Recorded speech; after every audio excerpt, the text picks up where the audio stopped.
Alright guys, we're going to be looking at attacking the back this week, and so we're going to look at some of our more basic attacks, and then we'll look at just some ways to salvage kind of a back attack that they're escaping and bring it back into a position where we can attack again.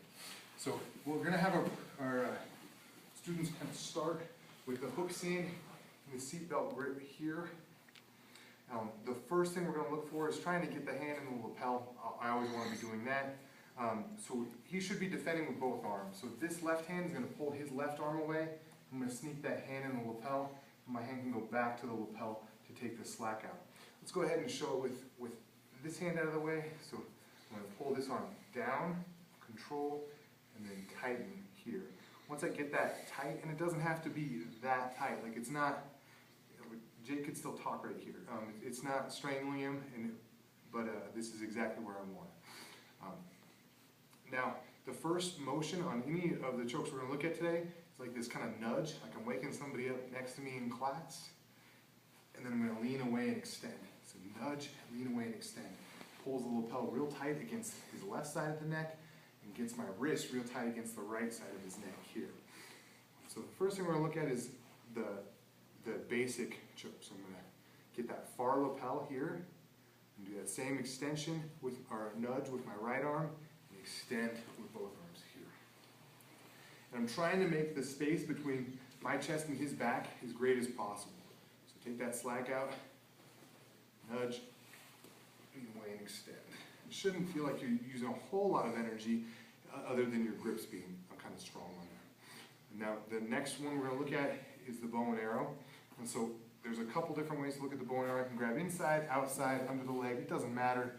But I'm going to get a good grip on his knee, as close to his knee as possible. I'm going to switch my feet. It's important that I get my right leg out from his back here, and my left leg goes across the waist. This left leg is going to push him, and I'm extending my right arm and pulling my left arm toward my ear here, so it kind of resembles a bow and arrow. So pull that arm out, get the grip, take the slack out. One more time on the bow and arrow. Get a good grip, switch the feet. Make sure this right leg is out. Sometimes I'll hook, but that's not very important. Just make sure this knee isn't underneath his body here. This is a different attack. It's not as good. I can finish here. And the last one is if he does lay over that leg. So a lot of guys that have had their back attacks, I pull that arm out of the way, get the grip, take the slack out. I go for this. As I start to switch here, he pushes and kind of like bridges over here. Now we're going to look at this choke here. So I'm going to reach under the arm, behind the head, and then and then finish there. So I want to go under, like he's in this position. He's pretty stuck, like because of where my grip is. So he can't really move. And if I can get under the arm and behind the head, like I can just extend here and then finish that arm. Let's go ahead and stop the video there, and then there'll be a second video with the other details for this week.